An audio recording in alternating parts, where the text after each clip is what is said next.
This is me.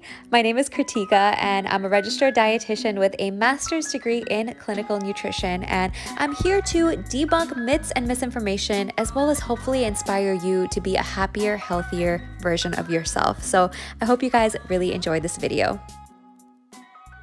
It's really unfortunate that if you go out, a salad is gonna cost a lot more than a burger from Burger King or McDonald's. But if you're cooking at home, it really doesn't have to be that way. So I hope this video can show you how to make healthy eating affordable for you and your family.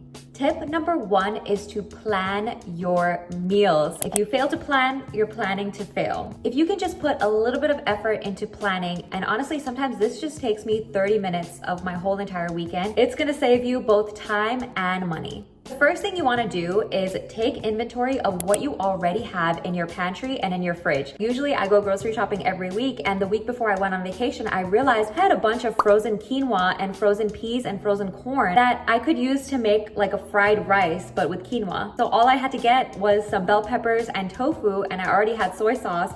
And that easily made meals for me for the whole entire week without having to do much grocery shopping. So I think that it's really worth it before you go to the grocery store to kind of like clean things out, see what you already have so you're not buying extra things. So now that you've taken inventory of what you have, you can kind of plan what recipes you want to make based on that. I personally like to write this down because when everything's organized and written down for you, it's so much less overwhelming. Because I know sometimes meal prepping can be very overwhelming, but if you just write it out, you can like kind of organize your thoughts a little bit better. What is your plan for breakfast? Are you gonna have the same breakfast every day? Do you want to switch it up?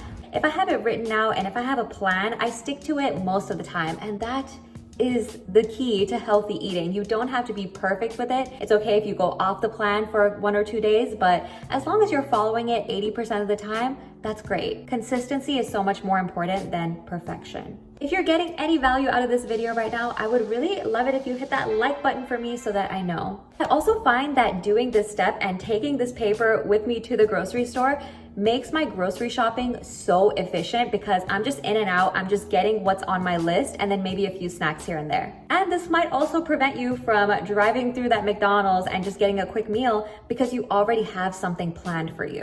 The second tip that I have for you, it's kind of a 2-in-1, okay? These are 2 things to not buy to save your money. Number 1, you want to limit those pre-packaged processed foods, those ready-made foods, things that are already cooked and packaged, frozen meals, because although they're more convenient, they're going to cost a little bit more and they're going to be much higher in sodium, calories, saturated fat, and could be higher in added sugars as well. When it comes to these pre-cut, pre-chopped fruits and vegetables, there's nothing wrong with them nutrition-wise. They're the exact same thing, but the only thing is they're going to cost more. So if you're looking for a budget-friendly option, take some time to chop your own fruits and vegetables because this is definitely going to be more cost effective. And don't forget to really pay attention to those unit prices. As you can see, these are 8 cents per ounce. You do have to do a little bit more prep work. For me, I prefer just to buy canned beans because they're so much more convenient, and I personally just don't want to put in all that time it takes to prep dried beans. So when it comes to healthy eating, I think it's good to ask yourself, are you going to take the time to do the prep work or are you going to pay for the convenience? I personally hate chopping fruits and vegetables, so I invested in this food processor that I bought about 2.5 years now, and I absolutely love it. I will link it down below. Warning, it is pricey, but I find this saves me so much time, and you know, I'm very prone to accidents, and it helps me prevent myself from hurting myself while I'm chopping my vegetables.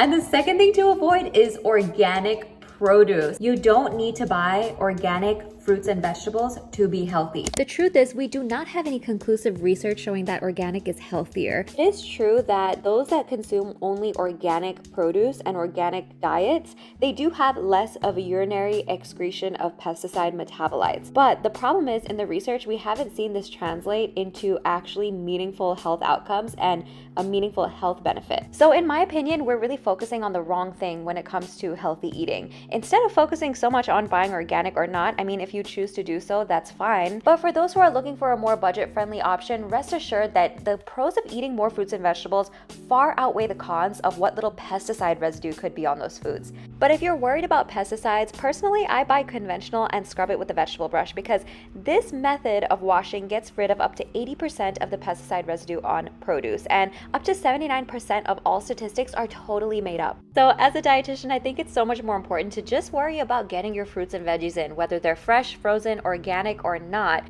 Frozen produce, frozen fruits and vegetables are just as healthy, if not more nutritious than fresh, because they're picked at the peak of their nutritional quality and they're flash frozen. So the nutrients are locked into place and you're still getting all of those vitamins, minerals, and antioxidants. The only time I really ever buy fresh berries is when they're in season, which this is a tip within a tip. Buy fresh produce that are in season because these will typically be more budget friendly. Tip number 3 is to buy non-perishables in bulk. Those are typically going to be less expensive because you're not paying for any packaging. I know there's some stores these days too, I've never seen any personally, but you can buy oils in bulk. You bring your own container and you can fill it up with oils. But whenever you can buy in bulk, whether it's spices, nuts, oils, definitely look into that if you are on a budget. My third tip is to buy generic brands whenever possible. As a dietitian, I look at a lot of nutrition labels and I look at a lot of ingredients. And I think we should be paying less attention to brands and more attention to ingredients. Take peanut butter, for example. One tip that I give my patients is to make sure that the ingredients are nothing more than just peanuts and salt. Peanut butter is a big culprit for containing hydrogenated oils, extra added sugars, all make your peanut butter taste really, really delicious, but also not be so healthy for you. Next time you're at the grocery store, just take a minute to check the ingredients of the peanut butter you're buying and see if there's a generic brand that has the same ingredients so you can save your money. Because as you can see, I found this one for $3.62 and it's just peanuts and a little bit of salt. And then I found this one for $3.08 and it's just peanuts. So you get pretty much the same thing for a little bit less.